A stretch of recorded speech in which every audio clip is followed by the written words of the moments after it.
Here at home, cases of whooping cough have more than tripled in some provinces, and healthcare officials are concerned those numbers could spike again as kids head back to school.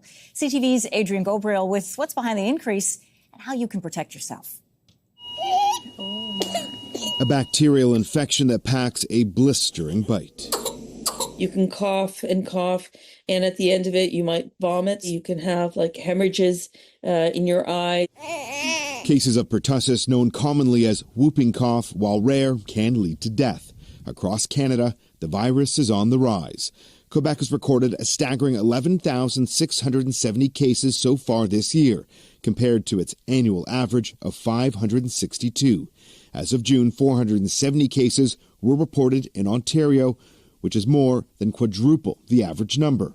And just last week, New Brunswick declared a province-wide outbreak with 141 cases reported this year, following an average of just 34, with cases expected to climb. You can have someone who has a cold-like symptoms when it's actually pertussis, and they could be spreading it. So expect that when the kids go back to school, there will be an increase.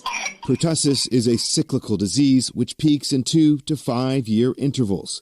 According to some infectious disease specialists, vaccine hesitancy isn't the only culprit, but it's a factor. Some combination of cycles of whooping cough, waning immunity, vaccine status as well, including people who might not be up to date on vaccines. Canada's routine immunization program for children does protect against whooping cough beginning at 2 months old, followed by booster shots later in childhood and adolescence.